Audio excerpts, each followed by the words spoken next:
Welcome back to First Principles, your starting point for digging into the Bible. This lesson is called Structure. And by that I simply mean, how has the author organized a particular passage? In studying this, you'll learn that every text has a structure, and the structure will reveal that text's emphasis. And that'll go a long way in helping you shape your understanding.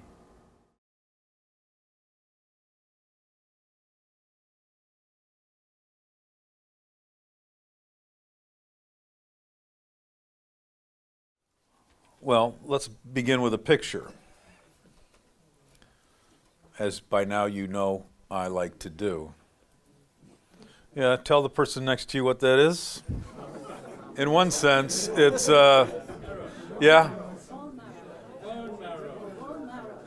it's a human skeleton.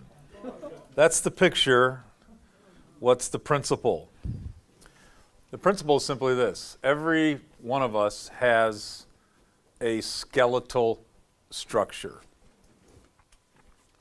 We, in fact, identify at times the person by relationship to skeletal aspects. He's the one with fingers like clothespins. He's stout. He's thick-boned. We are referencing aspects of skeletal structure to describe by some way the particularity of emphasis that will identify the individual. From what I've been told, and I'm no scientist, every adult has somewhere around 206, 207 bones. I'm not sure why we all don't have the same number, but evidently there's a couple of loose screws amid many of us. Just as every human body has a skeletal structure and marrow within that 19th century-like industrial factory that brings blood to the periphery, so too every preaching text has its own divinely inspired organization. Authored by the Spirit that provides the emphasis by way of original intention that ought to come to bear on the listener. In other words, then, each time you go to the text, if you want to be a Bible teacher, you ought to first apprehend for yourself the organization or the structure of the passage you're going to be trying to proclaim. There are many implications for this for the preacher, but Mortimer Adler, who wrote a book called How to Read a Book, said every book has a skeleton between its covers. Your job as an analytical reader is to find it. A book, he says, comes to you with flesh on its bare bones and clothes over its flesh. It's all dressed up. You must read the book with X-ray eyes, for it is an essential part of your apprehension of any book to grasp its structure. I love that last notion particularly. You are not apprehending the message of the book if you don't actually know the parts and how they're related to one another and the whole that they are trying to represent or convey.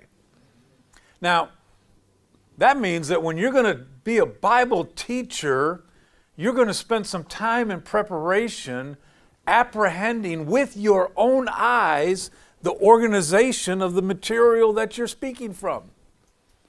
And when you begin to pick up on that, two things become clear. Let's do another picture here. What's that? I'm sure it's self-evident. That's a jellyfish. Come on. That's a jellyfish. What's the problem with a jellyfish when it comes to its skeletal structure? It has none.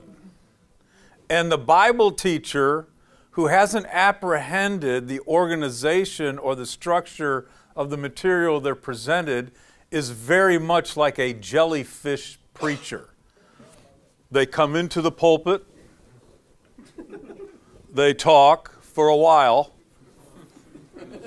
they leave, and there's no organizing principle to anything they had to say.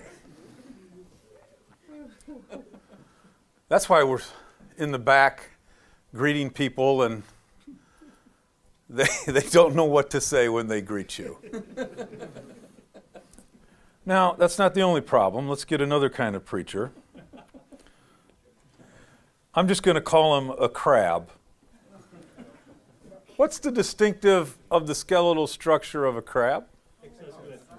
It's an exoskeleton. All you see is the structure. There are some preachers, in contrast to the jellyfish disordered one, the Bible teacher who gets so excited about the structure and the bones that they actually turn the preaching or teaching event into a discussion for you to see the skeleton itself. They never dress anything back up. The text lies naked before them and of no use in being able to walk along with them. So neither is preaching to be all about the structure, but certainly preaching has to have some organization, and therefore you need to know, if you want to be a Bible teacher, how to apprehend the structure for itself, which requires a prior question. You have to know something about the kind of literature you're teaching from. Why is it important to know what kind of literature you'll be teaching from before you even consider the strategies or tools whereby you might apprehend its structure? There are different kinds of literature, and depending on the kind of literature you're writing, you will adapt or utilize different styles of organization. So, then, ask yourself, how many kinds of types of text would I find available to me in the Bible? I'm not talking genres. I'm in prophetic literature and in Gospels and in apocalyptic literature. I'm talking types of text. How many are there? And what are they? Somebody give me one. One kind of text you'll find in the Bible. Narrative. Narrative. These are storytellers. Much of the Bible comes to you in the form of narrative. Probably the majority of the text comes with that type. Somebody give me another one. Poetry. These are not storytellers. These are songwriters. This is particularly true in prophetic literature and in wisdom literature. When wisdom literature, which is the literature needed to grow the leadership over God's family predominantly, whether it's proverbial or in the Psalter, they use poetry. Somebody give me another one. Instruction. Yeah, I'm just going to call it discourse. Speech. Somebody's telling you something. These are really what's there. This is most often seen in the epistles. Somebody is writing something and directly by way of a speech or just straightforward writing, telling you something. There are storytellers, song writers, letter carriers. That's about it.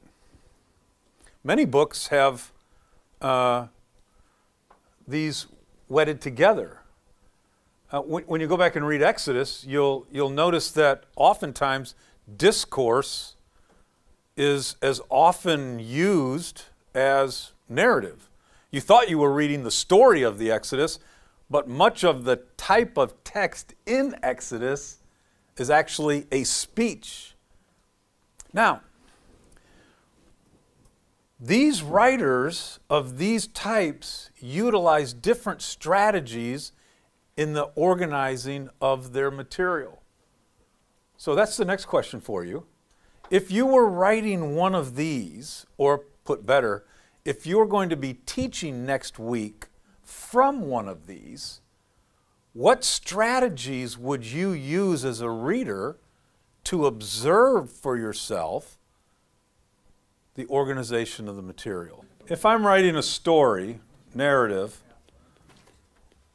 what are the ways that I would organize my material? Somebody give me some strategies. What would I be doing? A plot. All stories run on a plot.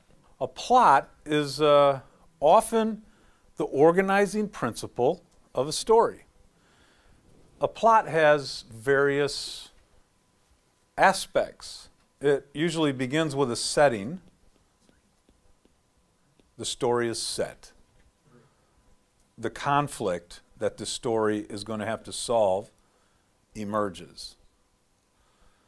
The conflict usually escalates throughout the story, either in degree or intensity, normally both, until what is reached?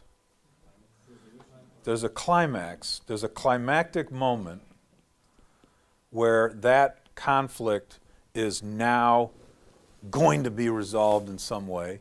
The climax gives way to a resolution, and then you actually settle back down to what you would call stasis, or a new place of rest, or a new setting.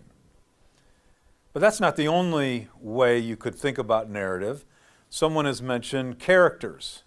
Sometimes a writer will organize the story by allowing one character, in a sense, like in a play, to take center stage, or think of it almost as the way you see jazz musicians, or if you came to my city with blues, where one instrumentalist will give way to another, and they then take the lead and play this out, and then they hand it either back to another or a third instrumentalist. So this character, as it were, actually becomes the organizing structural way in which this thing unfolds. But that's not the only one. There's also another one. Anybody? How else do story writers go? I would just call it a literary feature, because there's so many different facets. They might have a scene change. There might be something temporal, like they organize it by the time marker. There might be something even geographic, where you're moving from place to place, and that becomes the organizing principle. So if you are going to teach next week from narrative, and you've been told that you'll be a better Bible teacher if you have some organizing principle to your understanding of the text, you now know 3 strategies that would enable you to get a better handle on the material in front of you. We'll go back through this in a bit, but let's roll it out to the next one. What about poetry? What strategies does a poet use? Imagery. And it's imagery connected to what? Idea.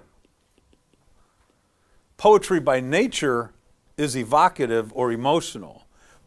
One of the values of poetry is it brings out something that other kinds of literature can't do.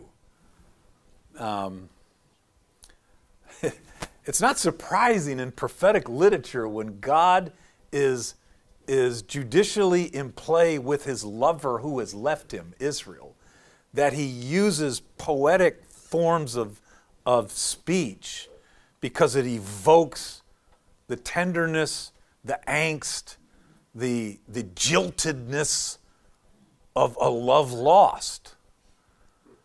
So this imagery is connected to idea, and they wed that then to structure. We'll see that in just a moment. What about discourse? Question and answer. Often the questions are raised and then answered. I like that one. In other words, that's even going to deal with forms of speech.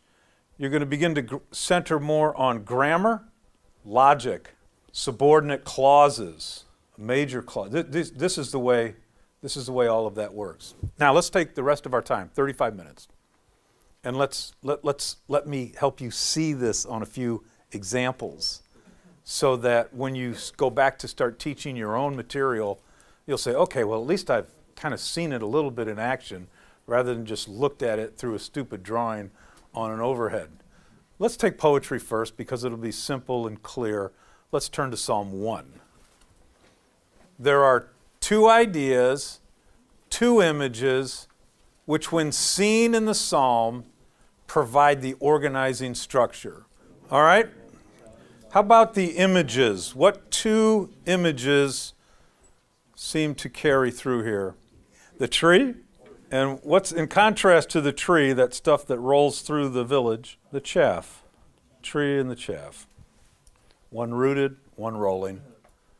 If you live in a city like I do, my wife calls the plastic grocery bags that roll through the south side of Chicago urban tumbleweed. Two images, tree and chaff. The ideas are connected to what two words? The righteous and the wicked.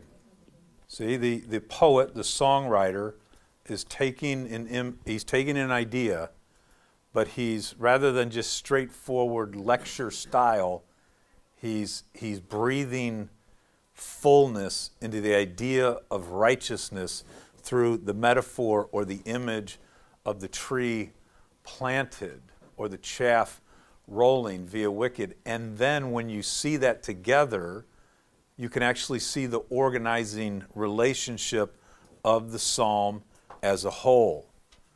Generally speaking, you would go in what way? 1 through 3, and then 4 through 6, with the conclusion being how he brings them both together in verse 6. Now, I'm not arguing today for a tight linguistic control that I've landed on it and nobody could debate it. I am the practitioner, the preacher, the Bible teacher who has to find some semblance of the organizing principle so that my speech is moving. But I already know now, how many points is this sermon going to have? 2. Now, for those of you who are Southern Baptists, this is one of the reasons you're not expositional by nature. You don't want to force every talk into 3 points or 4 points or 1 point. You want the skeletal structure of the text you're teaching this week to control the movements of your message. And so on this particular week, you'd probably have 2 movements to what it is you're trying to create, and 2 text divisions that provide clarity and simplicity for your listener, and 1 forceful emphasis that is being persuaded by you in the message. Turn to Psalm 23. And I'm taking these 2 because they're so common, it won't take us much time. Psalm 23. What are the images and the ideas?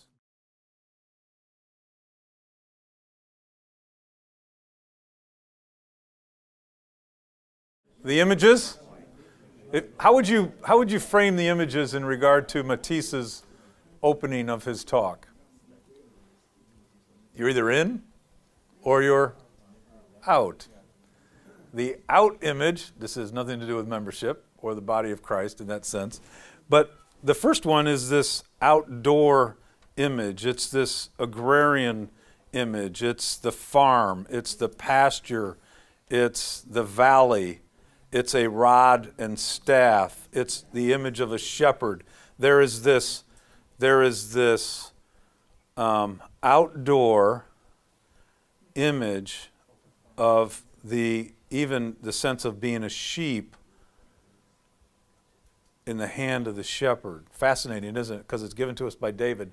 Even the leader of God's people is led by the shepherd. Even David is a follower, not merely the leader. And in that moment when he is really in duress, I will call it humiliation, and has to be fearfully protected by the shepherd. David is saying, in my season of humiliation, in my years on the outside, having been anointed by God, but not orchestrating the affairs over the household of God, he sustained me in all of that. And then the image changes to that which is in, to the household, to the place of his reign, to the presence of God in the tabernacle, to all of these things which actually show the anointing and the goodness in his entire life. And the whole movement then structurally moves 1 to 4 and then verses 5 to 6. But they actually provide organizing material for the preacher. Do you see that?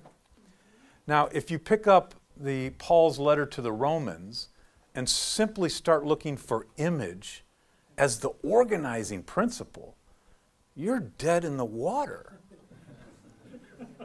Because letter writers don't organize that way.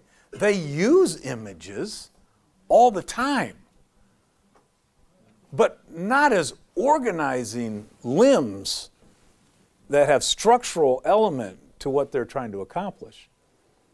Let's go from poetry to narrative. Turn to 1 Samuel 21. I mentioned earlier that in narrative you can go by plot and be of help, but it doesn't always help. You can go by character, be of help, but it doesn't always help. You can spend half an hour in your study looking for literary features, some of them even topographical or geographical. In this sense, that somewhat helps organize the material. There is a geographic, topographical marker that divides 21 very simply. It's a 2-part chapter, the structure of which is revealed through the literary feature of geographic scene change. This is organized into 2 movements. How does 21:1 open? Where are we? We're in Nob. And in particular, we're in Ahimelech's house, the household of God, where the bread of presence is. We're in Nob, but we are where? We are in the house of the Lord. 21:10, where are we? We're in Gath. What house are we in? We're in the house of God's chief enemy. Does that then make the sermon about a house? No. David is in the household, and David is in the household. God's anointed in the Lord's house, God's anointed in the house of his enemy.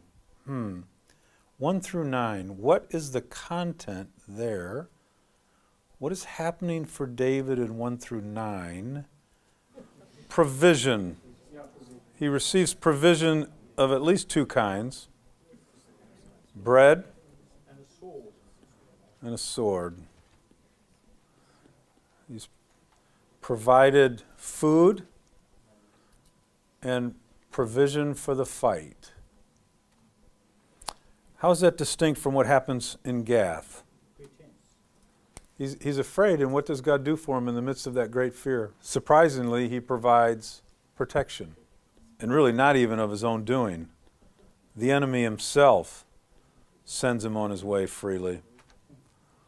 The Lord's anointed provided for, in his state of humiliation, after being anointed, much like Jesus, David was given provision for his role and protection at the hand of God. So all of a sudden now the structure is pushing toward an emphasis that the sermon will be arguing. Actually, I'm beginning to know how to get to Jesus from here, but I'm also beginning to argue that if God provides and protects his anointed, will he not, even in your death, both provide and grant protection for you? See?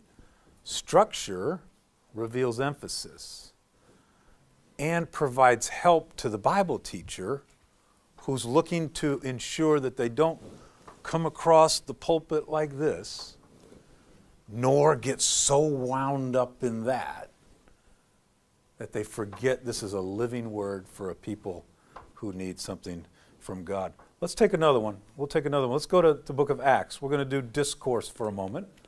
Turn to Acts 5, 1 to 11. What is the structure? 5, 1 to 11. What's the structure?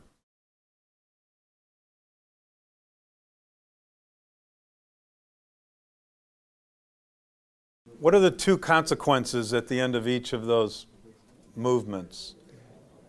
You got death going on, and you've got fear going on. You've got death going on, and you've got fear going on.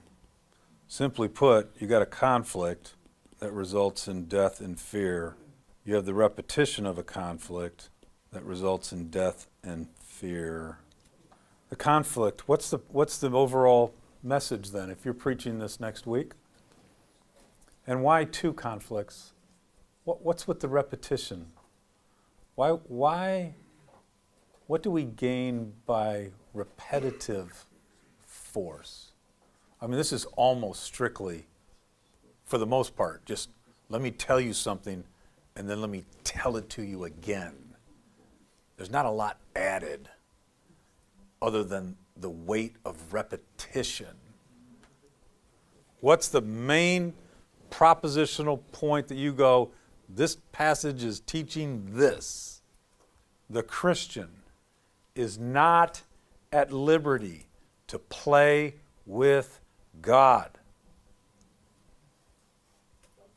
And then it's, no, really, don't play with God. See, there's the repetition. And the stakes are so high. Now, you can do a lot of other things, but you can see how you're now, as the Bible teacher, helped in your sermon, not only by the organization of it, but by the potency of what it is you're trying to get across while you're in the lectern or behind the lectern. Let's do one more, and then we'll take a couple questions. Let's turn to Acts 11, 27 through 12, 25.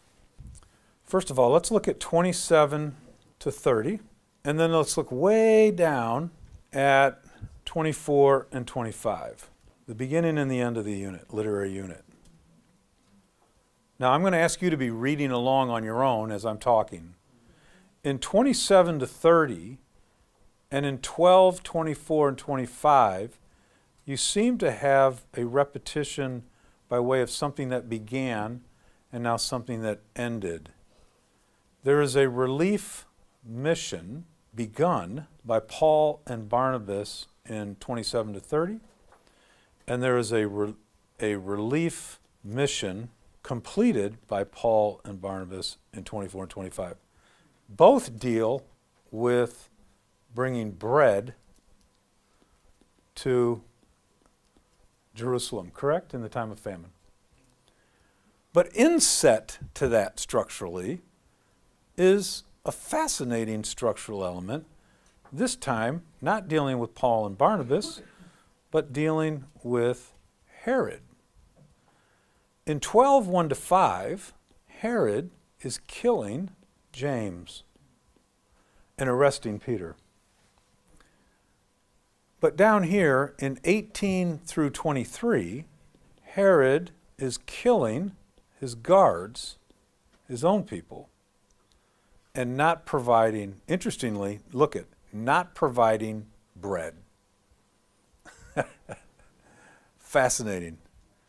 They are coming to him in 20 and following, longing for their king to provide provision in the midst of their famine, and he is withholding it from them and killing the guards who let Peter get away. So while Paul and Barnabas are doing the bread thing, Herod won't do the bread thing, he'll simply do the blood thing. And in between both of these is now an incident that surprisingly isn't about Paul and Barnabas and isn't about Herod. It's about Peter and that fascinating prayer meeting in 6 through 17. Structurally, this is not logical, sequential progression structure. This structure is something is embedded in the middle that helps me make my way, by way of comparison, to the periphery.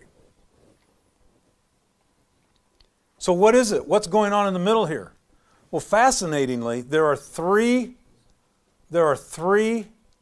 comparisons between Peter and Herod. You want to see them?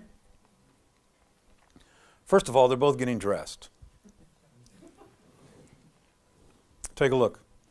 The angel said to Peter, verse 8, "Dress yourself and put on your sandals." Now, at first glance, you go, what in the world is that about? Put on your sandals? Yeah, let me tell you why. All the way back up, where? Where would I find this? This is in the days, what? Verse 3, of unleavened bread. We got a famine and bread. We got Herod who won't do bread. We've got Peter getting his sandals on at the time of unleavened bread. You had to eat the Passover dinner with your sandals on because this is the representative moment of release and God's deliverance for his people. Right? And meanwhile, while he's dressed like that, look at Herod's dressing, verse 21. On the appointed day, his own day, Herod put on his royal robes, took his seat upon the throne, and delivered an oration. Here's Herod acting as though he is the divine God, almost like Pharaoh on his throne. Fascinating. Second correlation between the two, though, if I have time to do it, is the word voice. So how does the woman recognize Peter at the door? Verse 14. Recognizing Peter's voice. And what are the people saying concerning Herod's voice? When they hear his voice, you have the voice of a god. Okay, that's a comparison between the two. The third one is the killer. Well, literally. They're both struck by an angel, but the striking of the angel on Peter is for his deliverance. The striking of Herod is for his punishment and death. So, this is fascinating. Take a look at verse 7. Behold, an angel of the Lord stood next to Peter, and a light shone in the cell. He struck Peter on the side. He struck him to release him. But now look, another angel, verse 23, an angel of the Lord struck him down. Now, given that structure, and you now have to apply this story to the welfare of your people, I used to think the whole story was about the importance of prayer. I mean, we learn a lot about prayer here, and Luke, I believe Luke intentionally likes to teach us that the early church had a lot to learn about prayer, but I don't think that's the value add moment for my preaching. Take a look at the final distinction between Peter and Herod. What made the difference between life and death, salvation and judgment? Peter's proclamation is to give praise to God for his work. What about Herod? What about Herod? Because, I'll read it, he did not give God the glory, he was eaten by worms and breathed his last. Well, what an irony there. He now has become food. He now has become bread himself for the worms in the ground.